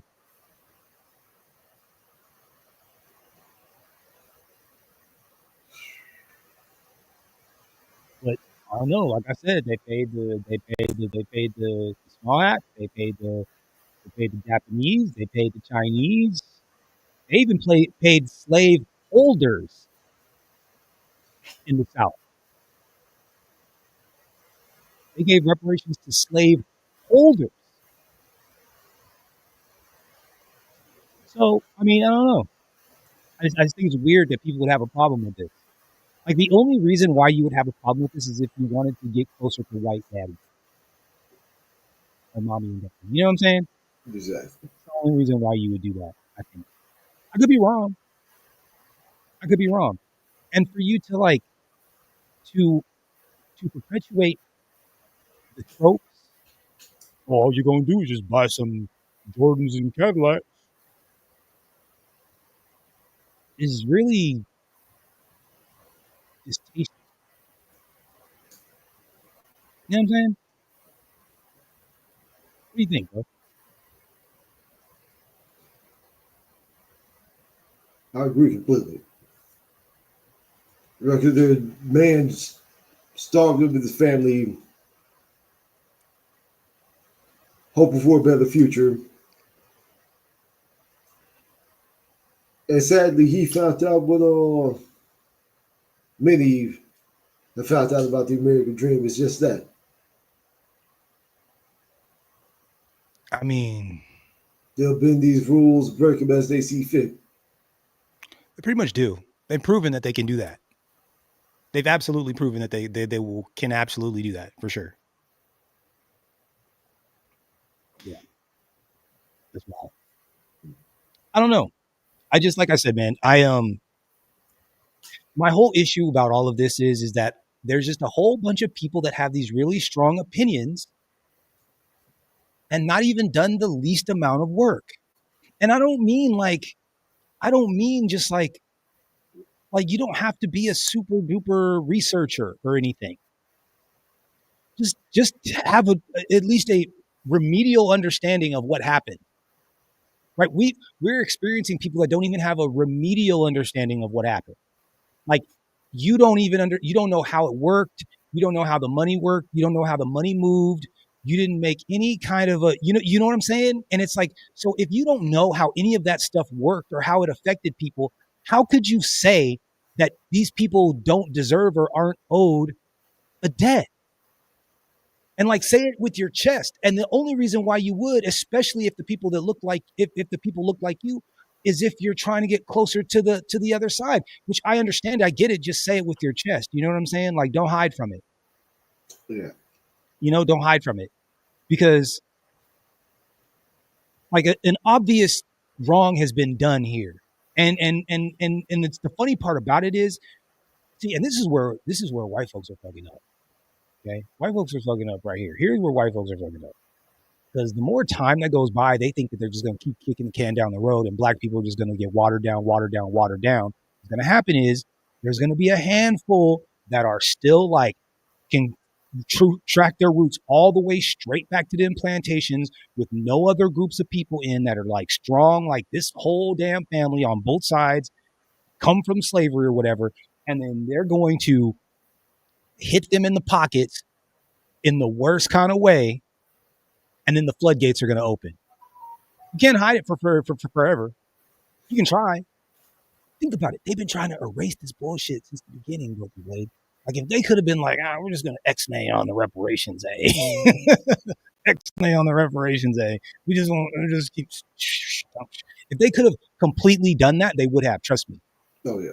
The only reason why they can't is because you have to admit to what happened. And they don't want to admit to what happened, but we got all this documentation that shows what happened. Until they admit what happened, they're never going to be able to get rid of this. They'll never. And what's happened is the more onions get peeled back, you start to realize how treacherous these people were, how nasty they were, how just disgusting they were. And we're going to find out how ugly this big hairy pair of balls is. And the argument that, the state spends the most money on us due to like welfare and imprisonment. Like it's statistically proven that more white people are on Section 8 welfare than black people. Absolutely. And one of the main reasons that black people are hyper targeted from prisons is due to the prison industrial complex. Slavery still exists, but under a different name. 100%. These were money-making sources. Like these are money-making sources. They all have bro.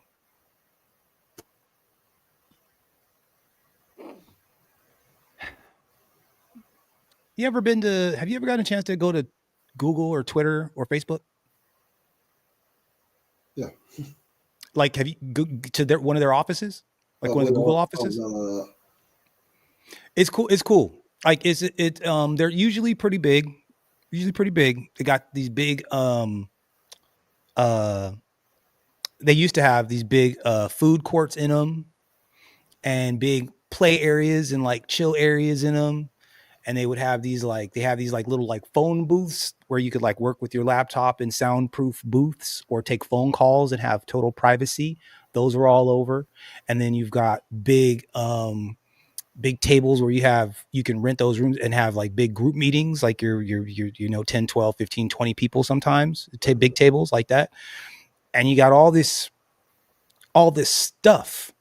And then you've got caterers that come and do the thing. And then you've got like cleaning crews. They come and they kind of do the thing. And then you've got like the mail rooms. The mail room's got to come, and you've got your own security.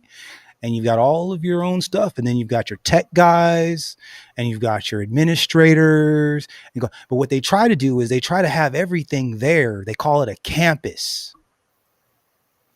They call it a campus. So you can come and you don't have to leave and you can just work. You could just work and keep working and keep working and keep working. What does that sound like? A fucking plantation. It's the same. It's literally the exact same system, bro. NFL, it's EA, Electronic Arts, same thing. Have a weight room, playroom, same thing. They keep everything. They don't want you to leave. And they're known. What are the companies? Them and Ubisoft, two game companies known for working with dog shit and other people. Yeah. Yeah. It's the same. Different name, but it's the same. It's the same. Now, you know, people will say, oh, well, you got jobs and whatever. Okay, I get it. I understand. I'm just saying conceptually, you've got a business that's running and it helps it. In order to keep it running, you have to have all of these other services close. You have to have all these. No, and again, look. Not everything is slavery. Not everything. But just the structure, how you get the most labor out of, you know, like you try to get the most labor. If you want to get the most labor out of your people, this is how you do it. You house them and you clothe them and you teach them a skill and then you put them on the line. It's the same shit, bro. It's the same thing. Now, the question becomes, are you getting paid properly? You know what I mean? Based on what you're doing. Maybe, maybe not. I don't know. But what I do know is that Dre says that we're owed about $10 to $14 trillion in reparations from U.S. chattel slavery. And there's no African country that can come up with 14 trillion USD. I understand that. We could take an IOU. No, hell no. We got to take some. They got to sell their property or something. They got to come off some. They got to sell their land to their neighbor and pay us. I don't even want that land over there. I'm good over there. I'm good. I mean,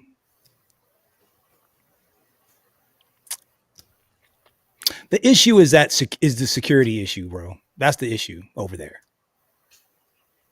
You know, we talk about it all the time. Like the issue, the part that wigs me out is like, as much as they snatch us up over here, this is different. This is a wild west over there. You know what I'm saying? There's cameras. Yeah. Yeah. Like the process. Power, toilets.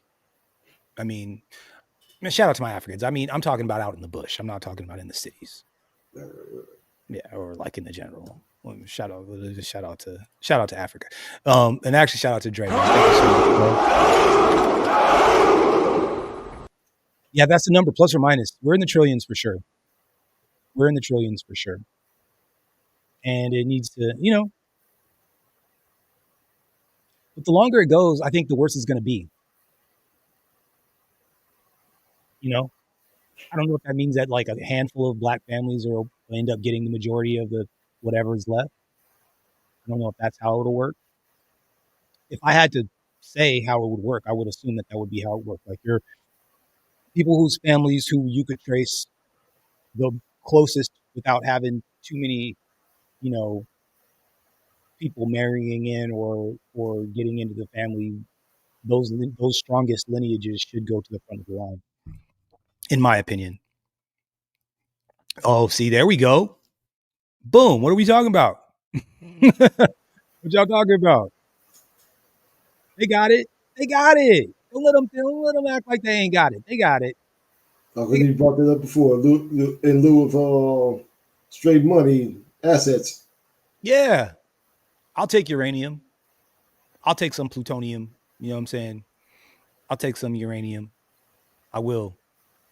Game at the same time. That's all good. Precious minerals, diamonds, oils, gold will do. Hey, that's what I'm talking about, bro.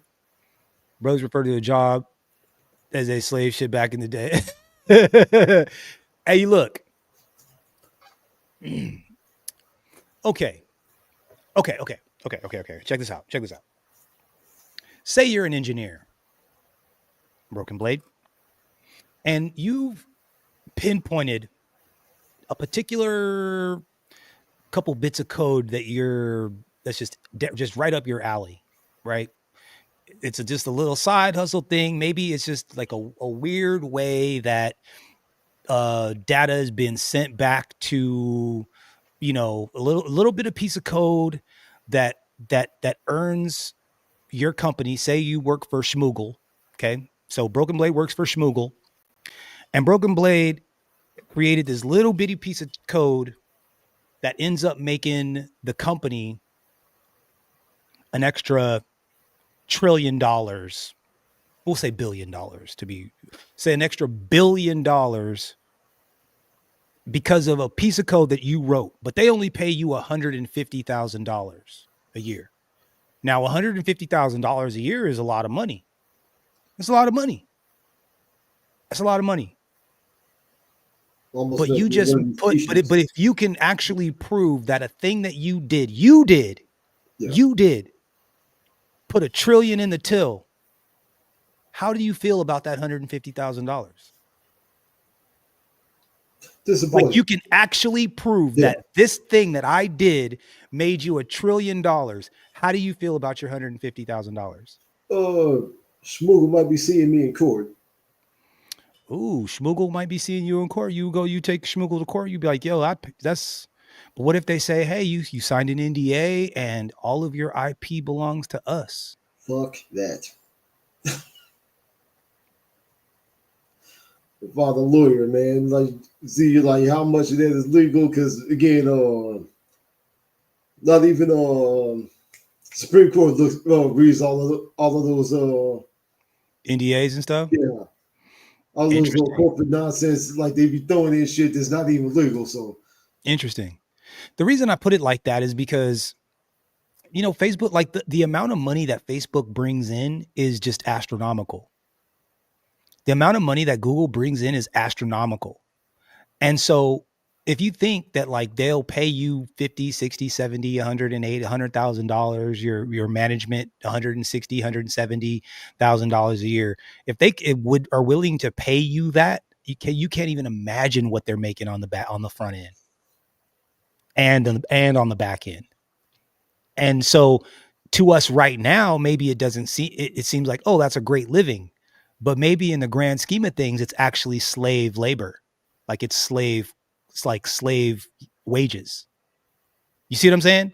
Like, because our concept of money is like skewed because of like where we live and what we do. I started really thinking about that because when they announced that Traore over there, they're like out of debt, and I'm like, wait a minute, he's just only been over there for 2 years. Oh, so they stopped the bleeding by kicking the French out, figured out how to refine their own products, bought a bunch of tractors, and all of a sudden they're solvent. Like, wait, what? How did that happen? Okay, so wait a minute. If they could do that in Podunk, Africa, with no goddamn power sources and all that shit, then what the hell are we doing? I'm like, oh, so they're stealing a lot of money. Like they're taking a lot of money. Is what I'm saying. And for them saying like, oh, we ain't got it. It's like, yo, you got it, but we're just gonna have to take it. I get it. I see you. We're just gonna have to take it. But shout out to Hootie. Where am I? Oh yeah, sorry. Shout out to Hootie. Precious minerals, diamonds, oil, and gold will do. I will take things. My brother from another mother, boy, he was fired up last night. I talked to him after we got off the broadcast. It was good. It was good. Good times. Anyways, Broken Blade, you know, I think we covered a lot.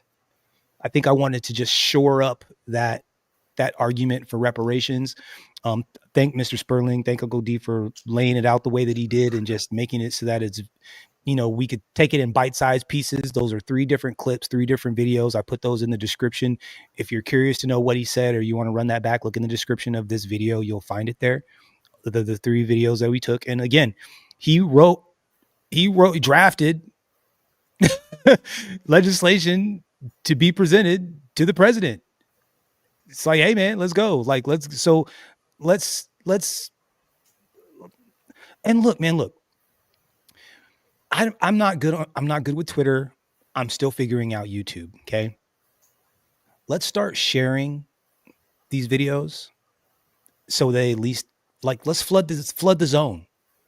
Flood the zone. Like, who cares if anybody sees it or not? 1 view, 2 views, post the same video 2 different times, right? Flood the zone, as I think what we need to do. Flood the zone so that people can't not see us. That's how it's got to go. Like, flood the zone with nothing but positivity. Flood the zone. Make it so that the freaking algorithm is like, what in the hell is wrong with these dudes? They keep uploading shit.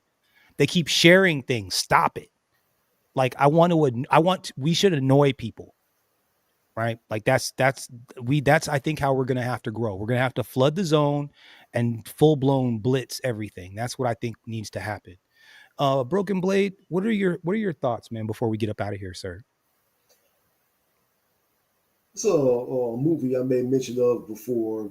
Have you seen a movie called Angel Heart? Angel Heart. I don't think so. 80s noir / psychological thriller. Simply put, takes place in the 1930s. A detective from New York. He's hired to go to New Orleans to find a singer. Okay. As he's he's investigating this guy, he finds out this guy was into some really sketchy shit, like some dark voodoo stuff, black magic, all of this other weird shit. And the people he interviews all end up like popping up dead. He comes to realize this singer basically made a deal with the devil, sold his soul for singing skills. Gotcha. Yeah. For fame. Yeah. And to attempt to get out of paying this part of the bargain, he got a army vet drunk and performed the ritual on him, ripping out his heart and eating his whole.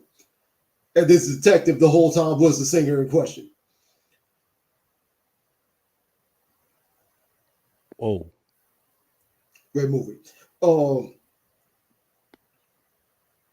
But yeah, like this is I was not expecting that. Yeah, it's a pretty good one. Really is an allegory of how I see the U.S. trying to deal with the issue of reparations. Doing whatever they can to cast off this debt that is owed. Well, shout out to Mr. Dennis Spurling. He's gave them the out. They have the proxy. They can save their souls. I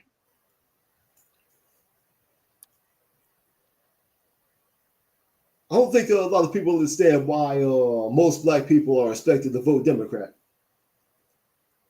Many of us were Republican for centuries, up until FDR, who got in on the campaign making many promises that he'd help us out using New Deal programs. Once he got in power, anytime he so much as implied that he would help us out, congressmen would complain, he would turn chicken shit. Among the New Deal programs put into place was the Homestead Act, which granted lands to families, laying a foundation for generational white wealth that excluded Black and Indigenous people. These homesteaders, some of them were able to sell their plots to corporations and use that money to establish the capital. You covered the story of the Freedmen's Journal, Freedmen's Bank. Mm-hmm. How African Americans moved in good faith, trying to build something for themselves, and were robbed. Robbed. Literally. Reparations given to Japanese, Chinese, small hats, slave owners. Now, to the people here that see where we're coming from, shout out to y'all. But to the detractors, Mr. Spurling is giving us a roadmap to get to us what is owed. And you want to insult. He had the audacity, some of you, to call him a coward. Yet he shows his face and uses his real name. That part. Call him a failed lawyer. I'll post a link in the back chat if you'd be so kind to open that. Okay. Mr. Holden. Yes, sir, I got you.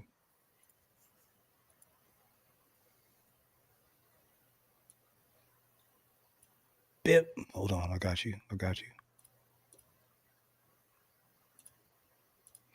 I got you. I like what you're doing here, sir. Here we go. Bip. I've been sitting on this for a minute, bro. Bip. Okay. How many failed lawyers can say that they've been inducted into their law school's Hall of Fame? Coward. Anybody that's been on this channel has seen multiple videos, him practicing boxing, Brazilian Jiu-Jitsu. Yep. Training his sons up. I remember him posting a community post looking for someone to teach his kids how to use firearms. Yup. He is a warrior and he's raising warriors. Who the fuck are you? Yup.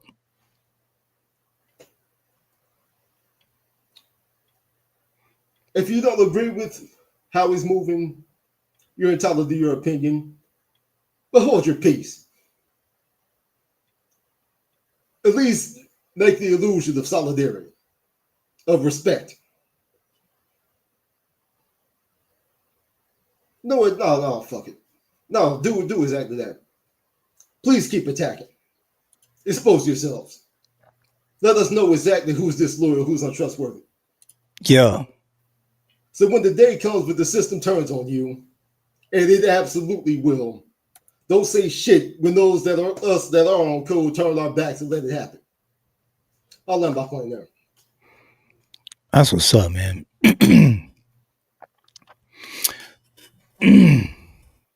For those, look, man, there's gonna be hate. There's haters.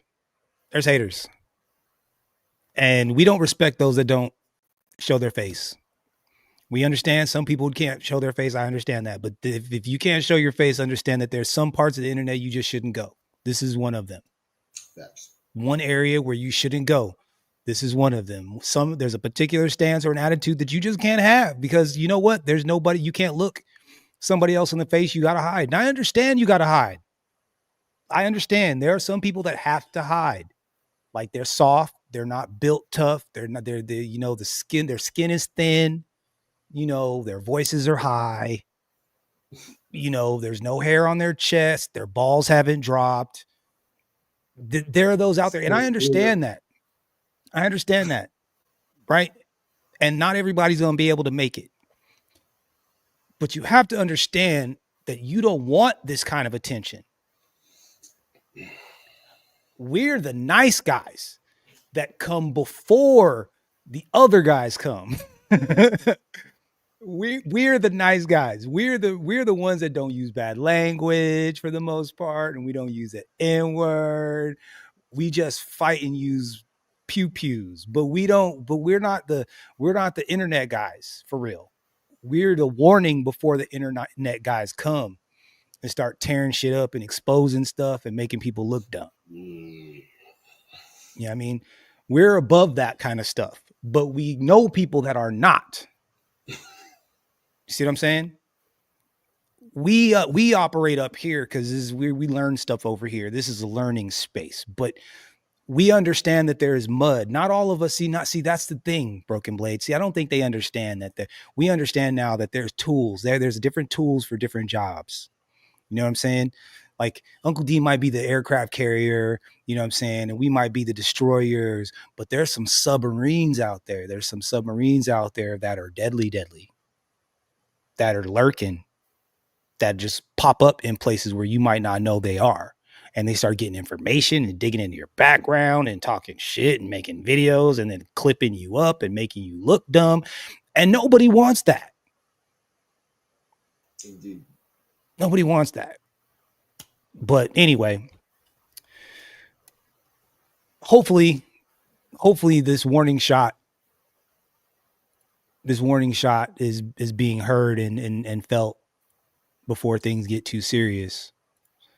Because, you know, it would suck if, you know, internet beef's just not good. It's bad for business. It's bad for reputation. It's bad for all that stuff. You the know, name Mike comes to mind. I'll leave it at that. What's that? The name Mike comes to mind. I'll leave it at that. There it is. That's one example. But anyways, I'm gonna go on ahead and let Uncle D take y'all up out of here real quick. and for all the haters, shout out to yo mama. Listen to me. Shout out to yo mama. Some of y'all can't help it. Some of y'all can't help tricking. Some of y'all got a soft spot for hoes. Why? Because you was raised by a hoe. Damn, did Uncle D just call my mama a hoe? Yes, your mama is a hoe too. Your mama's a hoe. Your grandmama's a hoe. I got up the camera, but don't call me no hoe. All your sisters and your aunties are hoes. I'm not a hoe, and I'm not on the list of hoes. You don't believe me? Go ask your mama how many abortions she had. 5 abortions. Go ahead. She might have 1 or 2 kids. How many abortions did she have? Times I've had friends, I've had an abortion. I'll speak about that openly. I was 19 years old. I still sit with the grief of that. I sit with the shame of that. It's very nuanced. It doesn't mean if we make that choice, it doesn't mean we're happy about it. Your mama's a hoe too. Your mama was a hoe in the 70s and the 80s and shit. What happened to my $100, Joe? Did you take my money? Yeah, here's $2. Go get you some dish powder and keep it clean for me next time. You know what the I'm talking about. Stop lying. You knew what your mama was doing when Mr. Larry came through and put you in the front room with your little Atari game and shit, your little earphones on with your little tape. You knew what your mama was doing in there, boy. You probably went in there and peeped in the window and shit, looked under the goddamn floorboard, the door and see what the going on. Why mama in there making all that noise?